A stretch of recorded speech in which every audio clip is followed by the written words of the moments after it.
Aloha, everyone. Welcome to the chat. Today we have the amazing Robin Youngblood, and we have a mutual friend here who's excited for this chat. Aloha, says Medium Betsy Palmer. Looking forward to this chat. Aloha, Betsy. Long time no see. Lisa. Yes. So I know that you and Betsy have a history. How long were you on Maui before you left? Oh, well, let's see. I moved there in 96 and I left it February 2nd, 2012. 2012. And I met you, I want to say it was 2011. Probably. Mm-hmm.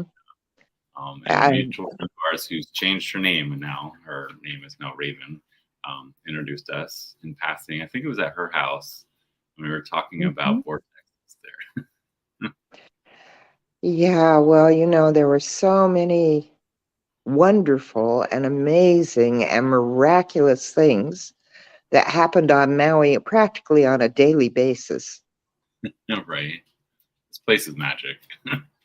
It is. And, so many incredible people have lived on Maui at one point or another or long term. And it's definitely a place where one learns what aloha really means. Yes, it's true. Yeah. People don't really, I think people understand aloha, but they haven't really, they don't really understand it until they've lived it. And you can't really live it until you're here in Hawaii. And each island has its own vibe, that's for sure. But I feel like they all teach a certain aspect of aloha. I moved there because I'm Native American, or at least half. And of course, I grew up realizing that my ancestors killed each other, half white, half Indian, right? And so many of our people are still in deep recovery about residential schools, 500 plus years of genocide. They're still angry. And some of them enraged, yeah? And there's a lot of stuff going on right now about cultural appropriation versus cultural appreciation. Right. And so many issues. But when I moved there in 96, I was about ready to explode with all of that. And the very first thing that I was taught by Auntie Nahi Nahi Gutzman, who is no longer with us. Yes, she is. She's just in the spirit world. She just told me that. Like, excuse me. I'm here. I'm right here next to you. What do you mean I'm not here? At any rate, one of the first things that she told me is what aloha actually means. Alo is light, ha is breath. So we're greeting each other through the light and the breath of spirit. Yeah? None of us would exist without that. And when she taught me that, I began to get a different feeling about how I was meeting people. Yeah? And what that meant to actually interact on that level. And of course, the next experience was Auntie Mahialani teaching Ho'oponopono. And yes, oh gosh, I can't even remember his name, Lou something. The man who created the Ho'oponopono formula. Yeah. The I love you, I'm sorry, please forgive me, thank you formula. Right. That's lovely as a short form, but of course the Hawaiians have a much deeper practice. And learning that helped me to forgive and release so much of the ancestral trauma in my own system and throughout my family dynamics. And of course, you mentioned my recent book, Journey of the White Bear. I have it right here. I don't like that cover, but I didn't get a choice, so it's You all didn't get right. a choice. Right. Yeah. It didn't seem like your style to me. I But, just sort of see it as blah, but right. that's what the bookseller market does these days. So everything has to be conformist, and I'm not a conformist. Right. They have to fit in the specific formula that they're used to using. And yeah, I get Sure. And there are certain things as an author, if you want to mass sell books, and Llewellyn Worldwide Publishing picked up this book, and we do want it to go around the world, not for their reasons, for ours, right? We think it's timely and cogent and necessary in it. this particular time. But in order to do their process, there are a lot of artistic freedoms, I guess you'd say, that one must give up. So you asked before we got live here what this book is about. And Sandy and I co-wrote the first book, Path of the White Wolf, while I was on Maui and she was in Seattle. And this is in 2007. Right. I was in the midst of giving up a store that I bought in Makawao because it wasn't making money. Right. And there was so much grief and shame about going through a bankruptcy over that the way that I dealt with it was that Sandy and I sent each other a chapter every few days. We edited each other's work, and we produced the book in 3 months. 3 months. No, the first book, Oh, Path of the White Wolf. Okay. Path of the White Yeah. Wolf. And it repeated itself when we wrote this one. When we wrote Journey of the White Bear, it was in 2020. Mm-hmm. We'd all been locked down. Right. Right. And Sandy and I both had some information come through.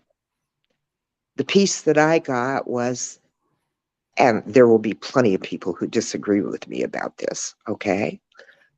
But the information that I got was that Mother Earth actually sent this virus through her messengers, the animals, to get us to stop.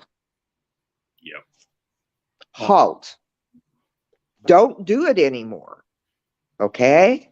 Right. Go really silent, go really deep, reflect, see what changed. And within weeks, the animals started coming back to the places that they hadn't visited for years because of human trash, human overconsumption, humans being there. Mm-hmm. Yeah. In their natural habitat. I had that experience actually here on Maui. We went to Cam 3, or Kamiole 3. You know, it's like a huge tourist beach. You hardly ever see turtles there. When I got in the water, and I was surrounded by turtles, and they had no fear of me. They were just swimming around me, checking me out, just hanging with me, and they just didn't care that I was there.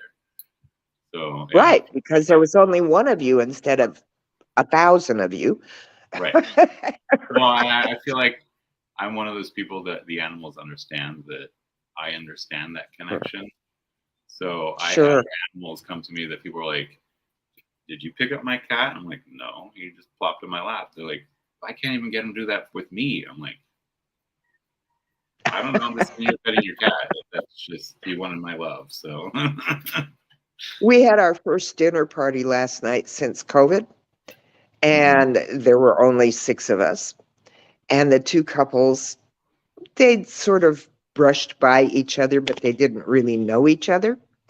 Within the first 5 minutes that they were here, Joe's sitting on the couch, and I have two cats. One is a love sponge. He thinks everybody in the world was created to love him.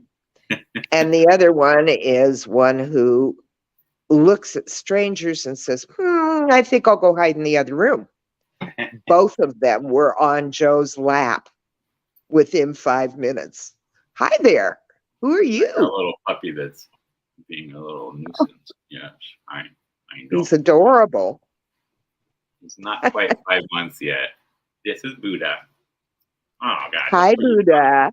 Yeah, you look like a Buddha. Oh.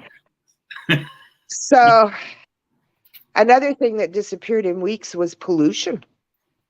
We could see the sky, even in big cities. Wow. Yeah. Right.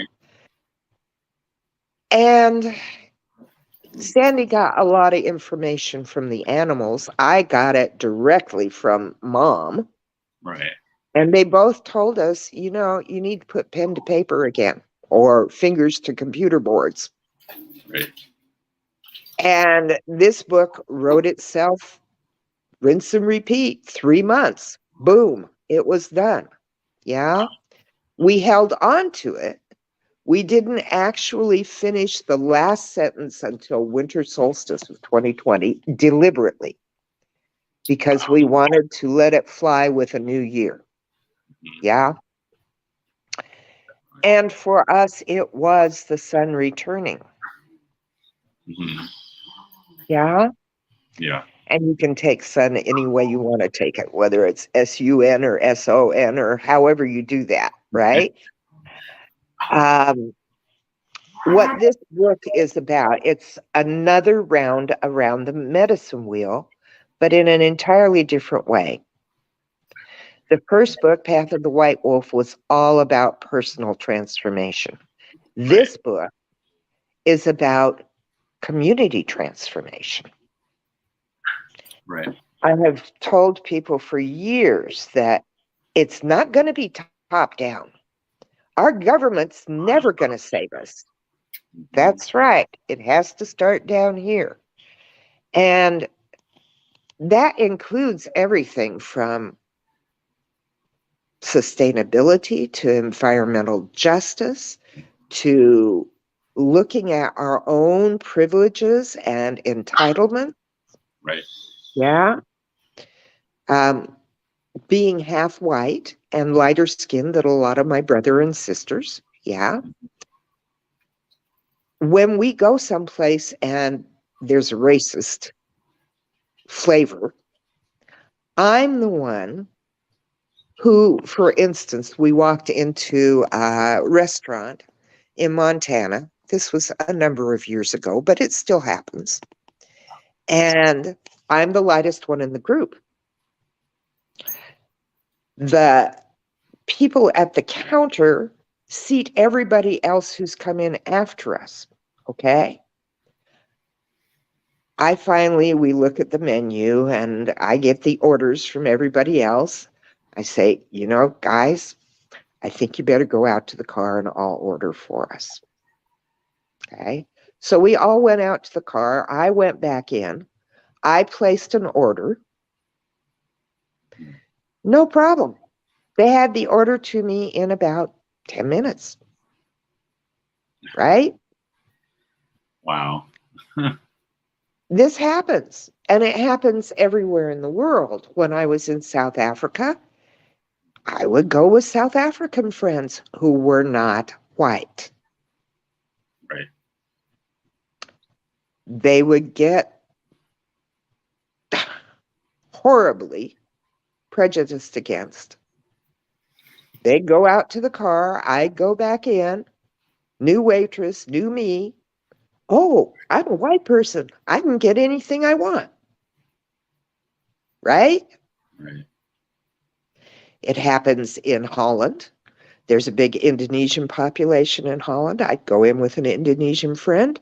We'd wait and we'd wait and we'd wait. The Indonesian friend would go out. I'd get served. Ridiculous. Okay? So I have learned that because I look white, at least to white people, I don't to Indians, but because I look white, I'm going to get some privileges and entitlements that they will never get. Right. Yeah. One of the controversies that went on a lot, sorry, I've got something here that wants to get in my eye, was this was during COVID, was all these folks talking about taking supplements. Okay. You aren't going to get the virus if you take this and this and this and this and this, right? Well, the Navajo people don't even have water. The nearest grocery store is 3 hours away. Wow.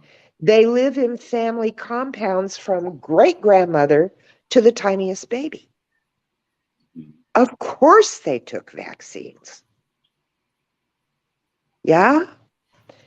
And I would make remarks about that, and people, and some of them, I hate to say it, were on Maui, would run right back at me with, well, they just need to take all these supplements. They don't have any money. They don't even have a store to go to. They don't have a store to go to. They don't have computers. Yeah? Right. This is true on most reservations.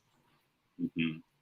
It's utter and complete privilege and entitlement. Definitely. Yeah. I watched all that. I got into a lot of arguments with people early on during COVID, and then decided I'm not allowing that on my time, right? Right. So we wrote the book instead. And the book is not, it's not about dividing us, it's about uniting us. Right. One of the big opportunities we had during COVID was to unite, and instead we used it to divide. Mm-hmm. That made me really sad. And of course, the Hopi and just about every indigenous culture I know, whether it's the Maori, the Aborigines, the Africans, the people in Ladakh, they all have prophecies about this time. Mm-hmm. And the Hopi literally told us that we're already in the fourth or fifth world. Right. Every time we come to this place of ego and technology and we're the best, and every time we get to make the choice, are we going to survive or are we going to extinct ourselves? Mm-hmm. Yeah. Yeah. I would prefer us not to extinct ourselves. And I think we're about this far from doing that. Yeah. Yep. So at this point, what we're trying to do with sending this book out all the way around the world. Yeah. Thanks for showing it again. Is to help people use the medicine wheel as it was meant to be, as a compass for our lives. The East is a place of new beginnings. It's the place of what's my vision? Okay. In 2012, when I left, You muted yourself. I don't know how I did that. In 2012, when I left Maui, it was because my elders had told me it was time to go travel and teach. And in the beginning, I wasn't sure what I was supposed to teach. Okay.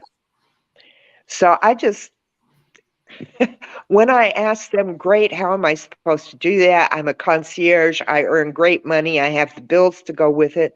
They said, we don't know. Take it to the tree and pray. I was at a Sundance. Okay. Well, I prayed for 4 days. I didn't get an answer. On the way home on the plane, the thought came, and this was the answer. Well, just write a letter. You've got 1,000 friends on Facebook. Write a letter telling them what you're being guided to do and ask if they want to come. I circumnavigated the world 4 times in 8 years. Okay. Wow. All on trust, because the very first person told me I had said in the letter what I needed to pay my bills and so forth. And she said to me, well, I can't guarantee that to you. I can't pay your way in advance. But what I can say to you is I know if you will come, they will show up and everything will be taken care of. So I traveled the world on trust for 8 years. Yeah. Wow. I never knew where the next dollar was coming from, but it was always covered. Thank you. Yeah. When I left, the message that I had received was the time of the lone wolf is over. In 2011, I took Barbara Marx Hubbard's Agents of Conscious Evolution. She showed us the wheel of co-creation, which, by the way, her wheel is in that book. And when I saw it, I thought, wow, this is the next level of the medicine wheel. And what I found out in the first 4 or 5 years of working with the wheel of co-creation and sharing it with people and doing workshops and small groups where people would pick something that they wanted to work on together, was that the vision has to stay in the middle. If a person jumps in the middle, it won't happen, because then it becomes ego and it's my way or the highway. Right. Yeah.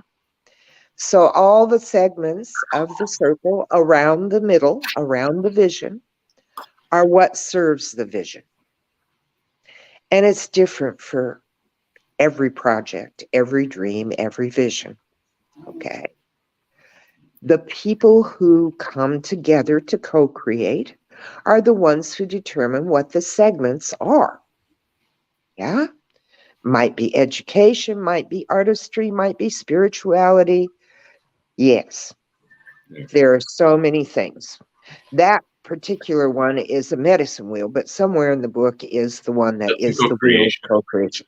That's the Oh, is co-creation. it? Yeah. Okay. Yeah. All right. That's one thing I will say I really love about this book is how you keep coming back to the medicine wheel with different visions. How you correspond the medicine wheel to each position on the medicine wheel, but then also how being in that position changes how the whole medicine wheel is seen. Right. And we simplified the wheel of co-creation for that. Mm-hmm. Barbara Marx Hubbard's is linked in the back of the book, I believe. And if you look at the link and find it on the computer, then you will see that hers has many more segments in it, because she was thinking, Barbara Marx Hubbard was a futurist, okay? Mm-hmm. At 17 years old, she managed to get an appointment with President Dwight Eisenhower just to walk in and ask him one simple question. Okay, you've created this great nuclear power, the bombs, right? Mm-hmm. Now, how are you going to use it for good? And she just walked out again. That was the only thing she had to say to him. We still haven't figured out how to use that for good. Right. Okay. What good can come from that? Well, look what Putin's threatening right now. Right. Yeah. So as we do our own inner healing, one of the things that I've watched over the years is that it becomes all about me. And I'm sorry, it's not. Right. It's all about us. Right. And It's us me, isn't not even me. just humans. Mhm. Yeah? It's everything. In native ways, it's all our relations, and all our relations aren't just human beings. Mhm.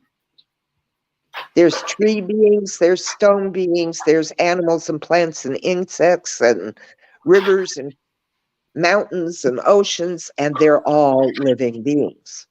Okay? So, what are we going to do about that? One of the things that I learned over the years is to do earth constellations. I have a friend who's half native as well. She lives now in Europe, Francesca Mason Boring. You can look up her books. She has several of them on Amazon. And I learned how to do earth constellations through her. Okay? When you do an earth constellation, you're all in a circle around the medicine wheel, because that's how I do constellations, in the medicine wheel. When I do it in the medicine wheel, we place people where they belong, whether it's ancestors, whether it's tree beings or insects or whatever, where they belong on the wheel. Do they belong with our new vision and new beginnings? Do they belong in the South with our passion and purpose? Do they belong in the West where they need healing? And believe me, there's a whole bunch of them in the West. Do they belong in the North? Are they our ancestors that are trying to communicate with us? And when we do it in the medicine wheel, we do it as ceremonies. So those beings are actually really there. Right. Just like Nahi was sitting, still is, sorry, sitting right beside me. Like, I'm not going anywhere. What are you talking about? Yeah, she's very interested in this conversation. So when they're there and one of us listens, we can hear their voice and we can speak for them. And we learn a tremendous amount when we do an earth constellation. Yeah. This book is a lot about things like that. It's about the ways that we find our own personal purpose and contribution. It's about how we learn who our co-creators are.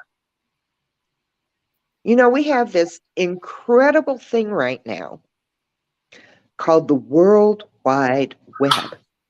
Do you know who invented that? Sorry. Sorry. Do you know who invented it? It was the American military. Right. It was the military, but there was someone specific. Wasn't it? Oh, yeah. It's I want to the say military part that I wanted to get to because they wanted to keep it private just for them, right? Mm-hmm. It escaped. Gee, I wonder who made that happen. Right. Right? To connect us all. World Wide Web. Indigenous people believe that there is a web of creation that surrounds everything, and each one of us is a connecting point in that web, just like the story of Indra's web from India. Okay? Just like a dream catcher. Right. Well, here's the World Wide Web catching all our dreams.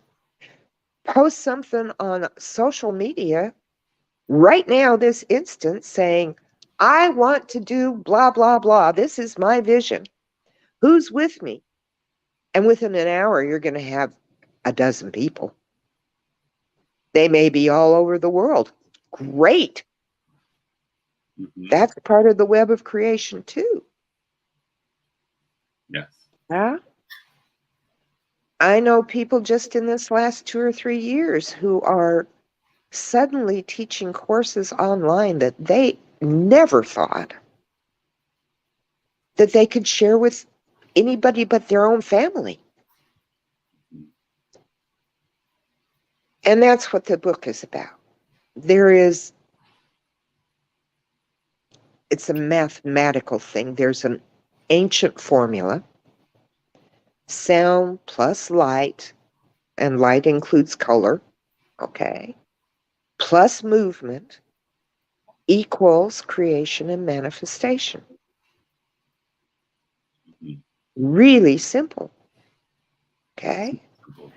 Right. And sound can be writing. It's not necessarily ooh, Right. Because although when you're looking, that's very important too, right?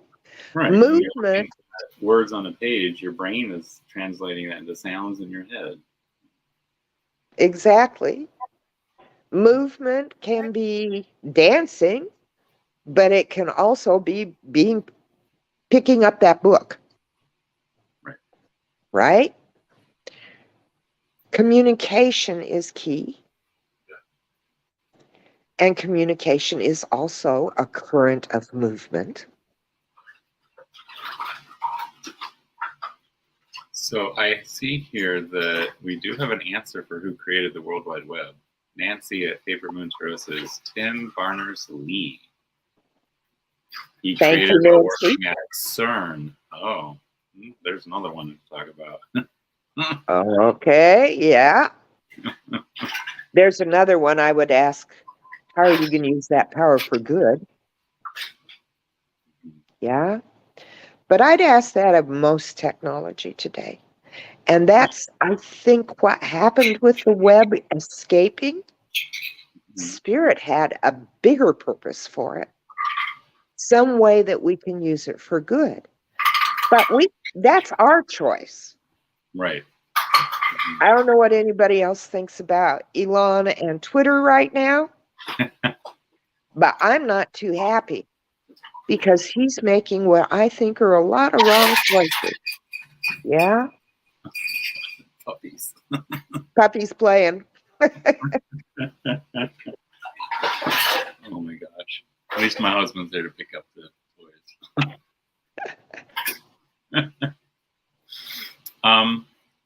So coming back a little bit, can you tell me about the incident that happened to you in 2014? Oh. Oh well. Um, Yeah. I feel like that kind of helped push you on this path too, in a way. well, it certainly brought the dream, the vision of Dance to Heal the Earth. Yeah. So I had a student with me from Holland. I had just in 2012 bought what I thought was going to be the place that I would live out my life. It was acreage on the Stillaguamish River with an old salmon run. The salmon, when I'd been down there in the fall of the previous year, were so thick that I could have walked across them, Wow. okay, to the other side of the river. And the old salmon run, we restored it so that the salmon could come in and spawn.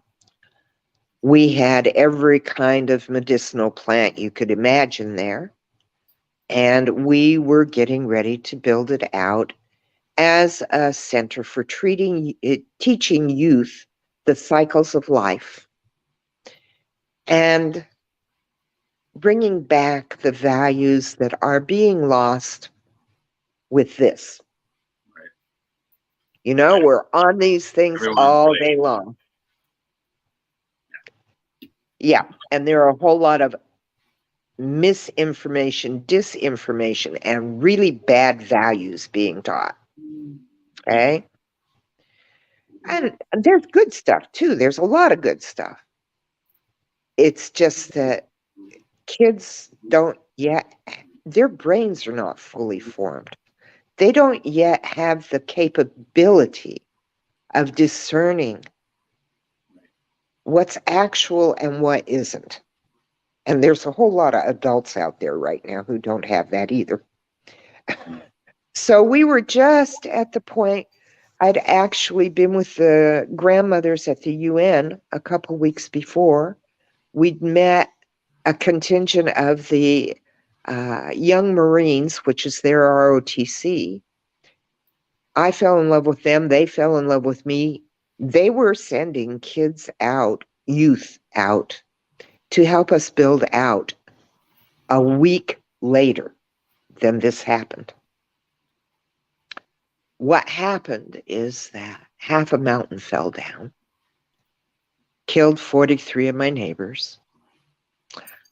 We were in the house at the moment that it happened.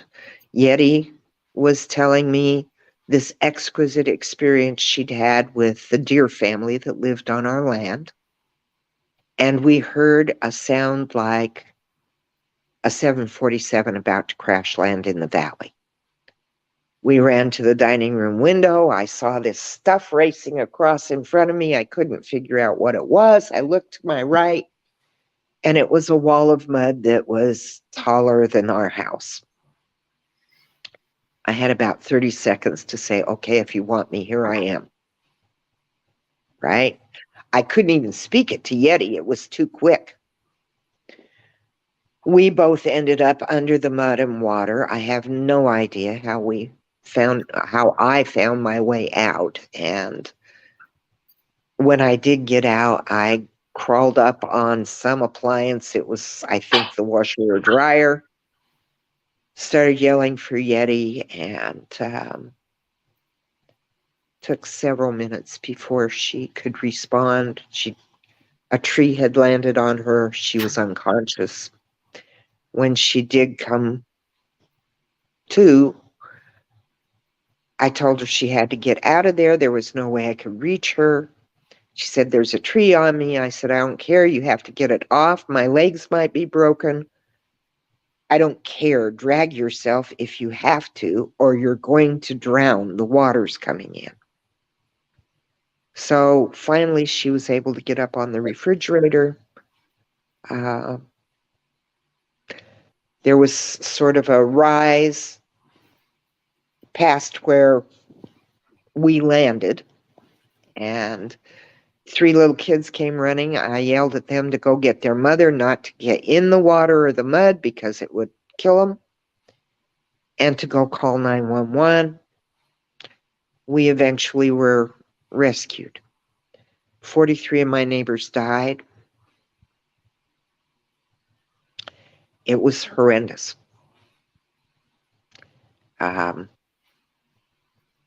It's still hard. Right. Even after all these years, there's still PTSD. Mm-hmm. There was a low-flying, sort of like the Blue Angels, flew over my house not long ago. I was in the kitchen, the floor shook. I have a mountain behind me. Man, I was looking out that window. Is this mountain coming down? Right? And there are many, many ways that I still react. Okay. Right. Most of them are internal, thank goodness. Mm-hmm. And most of them I recognize, so I'm learning more and more how to deal with it. But it's still there. So, wow. I don't see how it couldn't be there. Well, yeah, it's this lifetime, the multicultural, multi-generational stuff. Some of it wasn't me, Mm-hmm. which makes it harder to recognize, Right. but in a way easier to heal once I do recognize it. Mm-hmm. And of course, these are things we're all working on. Right. Yeah. For generations, right? And that's also part of the reason for the book. Yeah. Once we begin to recognize all these different deals that we've been dealt, because not all of them are ours. Right. I've been taught we have 3 lineages. We have the lineage of this body, our parents, grandparents, great-grandparents. We have the lineage of all the cultures that we've experienced in many different lifetimes, and the lineage of all the different spiritual pathways we've followed. Okay? Mm-hmm. So I started reading the book The Trail of Tears when I was in my 30s, and I couldn't get 5 pages in, and I threw it across the room. It was too painful. And what I realized in the mudslide, I didn't realize this until probably a year later.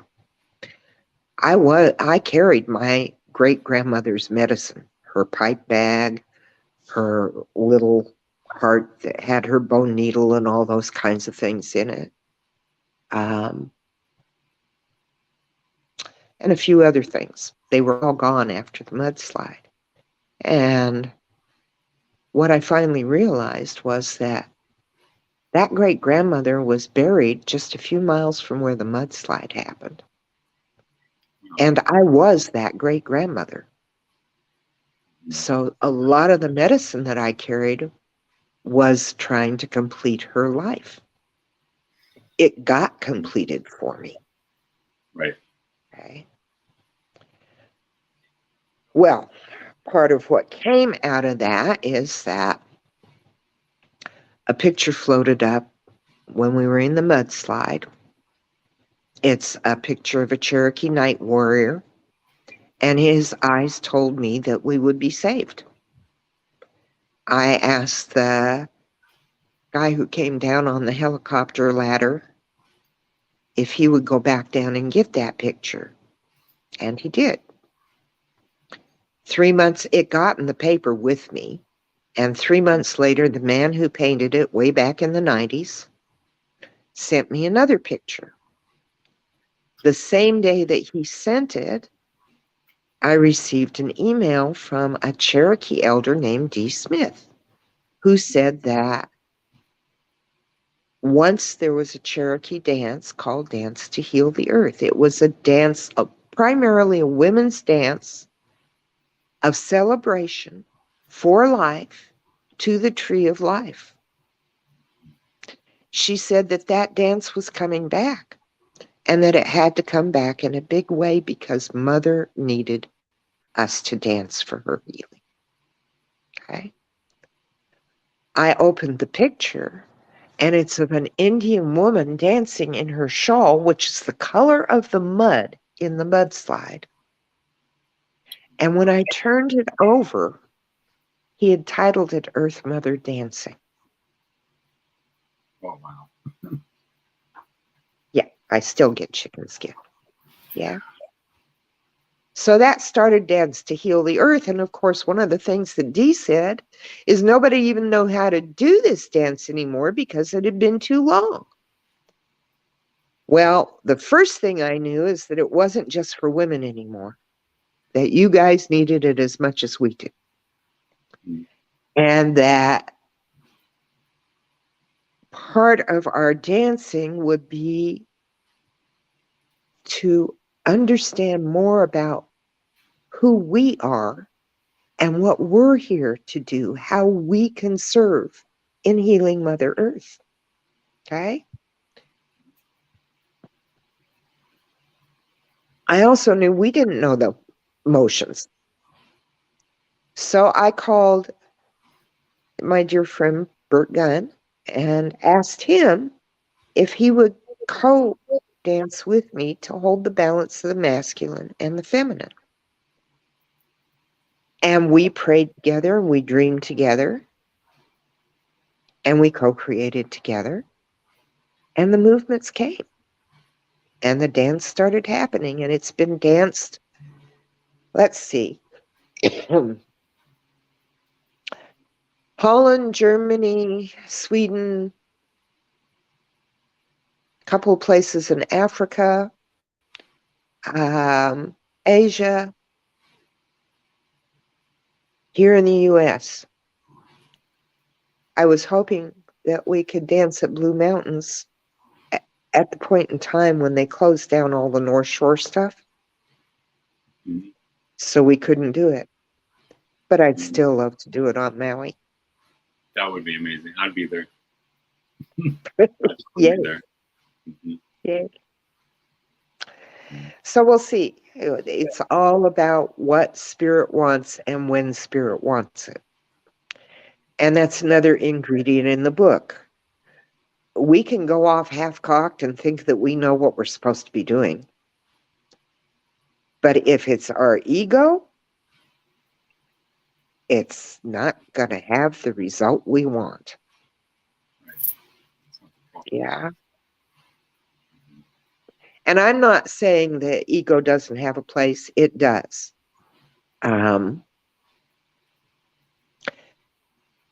A guy named Black Elk said that the longest distance is the 18 inches between the heart and the mind. The mind is where the ego resides, and it's good. It gives us impetus. It drives us. It moves us, okay? But in modern culture, most of us have been taught that we're cut off from here down, okay? It's the mind that's supposed to be in charge. Look how brilliant and intellectual we are. Scientific, that's the end of be all end all of everything, okay? Right. The mind is actually a tool of the heart. Mhm. You can give the mind the most illogical sequence that you could ever think of, and it will continue to try to prove it, okay? Right. When the heart is involved, the heart says, well, hold it. That doesn't even make sense. Let's see what the feeling is here and the intuitive aspect of this and combine it with the mind's logic and see what happens. And we always get what we really desire that way, Mhm. not just what this desires. Yeah. That's actually kind of interesting because in Chinese medicine, um, the the mind lives in the heart, and in Chinese medicine, they don't even consider the brain an organ. They just call it the seat of marrow because it's just where all your it's just your excess bone marrow just stored up there is what they thought. So the brain Okay, was I like nothing it. to them. Everything was in the heart. I love it. That's great. And you know, in the Hawaiian way, there are three brains. There's this one, and the gut brain. And Right. if you see the Hawaiians trying to make a decision, they're all rubbing their belly. Mm, Yeah. yep. Until they stop doing that, they're not making a decision. That's them thinking. Yeah. Mm, Yeah. yeah. I have another commitment at 2. At two. Okay. Yeah. So I did have one quick question. Would you recommend people start with the path of the white wolf, or is it okay for them just to jump in to Journey of the White Bear?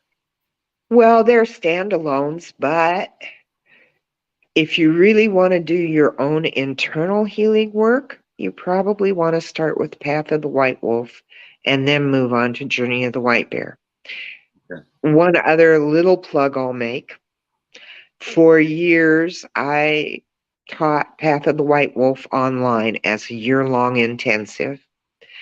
I'm not doing that anymore. However, I have trained 7 wonderful graduated students around the world. And if people are interested in taking the online course or in South Africa, Holland, Germany, here in America, just email me and I'll put you in touch with the right person. I have moved on to doing Journey of the White Bear. I am going to do a year-long intensive on it. It's probably realistically not going to start until spring. Still spring. Okay. Right now, we have a little church that I started on Maui called Church of the Earth. And our creed is that we are multi-denominational. Any denomination or lack thereof is invited to join. Our cathedral is out there, nature, yeah. Yes. And our job, I don't really like the word steward because it's too limiting. Right.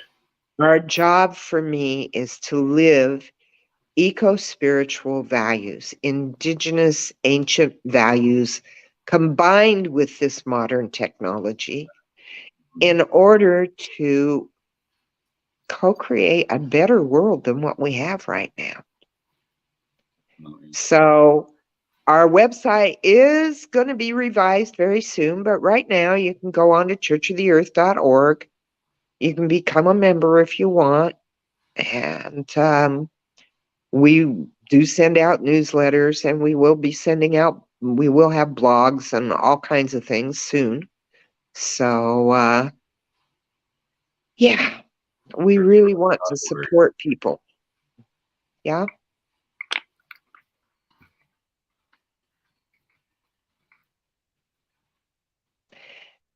And we really feel that people have a lot of work that they can do in their own locales that we may not be able to support financially because we have no money. But we can certainly support with prayer and encouragement and who knows, maybe stickers to put on water bottles if you're going to hand them out to homeless people. Whatever. We can help. Yeah. And we want to. Well, and that's kind of why I have this channel is even though I might not be able to give you money, I can bring you on and get your work out there. Right? So Thank it's you. now there for everyone to see. Yeah. Yes. And mahalo for that because, we started the church. I started it on Maui in 2006.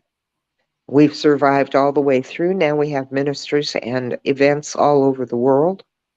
So, and if money comes in, it's like immediately put to use. Right.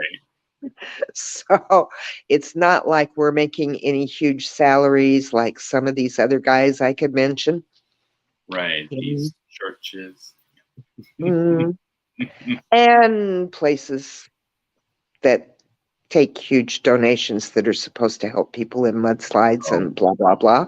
Right. Yeah. Yes. Those places. Yes.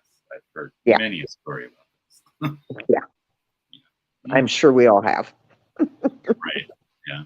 Well, I mean, I grew up in California, so I knew a lot of people that were displaced from those wildfires a few summers ago, and there's people who lost everything and they're still waiting for. Oh, I know. Certain ones spent $62 million on helping repair roads. Well, all of those of us who actually survived the mudslide were sleeping on people's couches for almost a year. Yeah. Yeah. Let's help the people first and then rebuild the roads that Well, go to nowhere.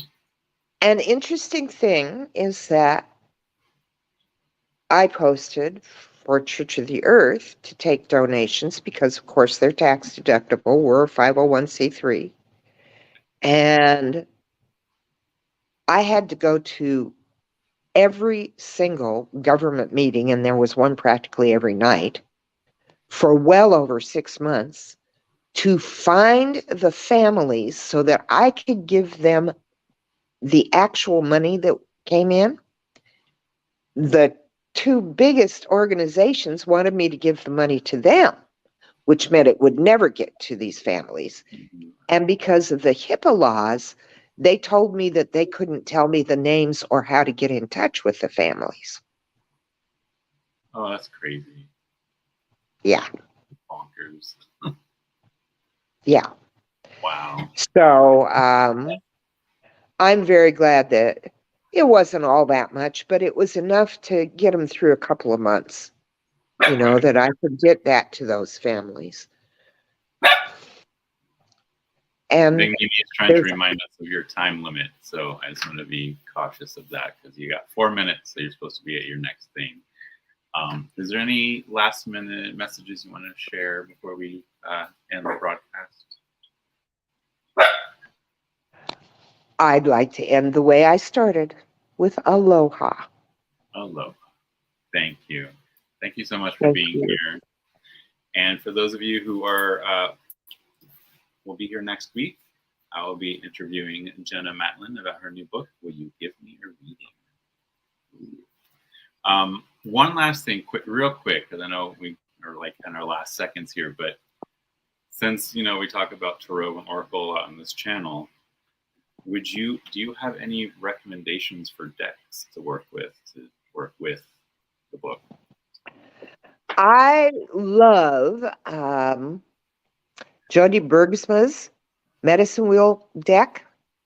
Mm-hmm. In the first place, I think the art is gorgeous, but that deck works for me better than anything else I've ever found. Good to know. Thank you so Right. much. Thank you. And thank you Much everyone for love. being here. Mwah. Aloha and a hui ho. Aloha. Bye everyone.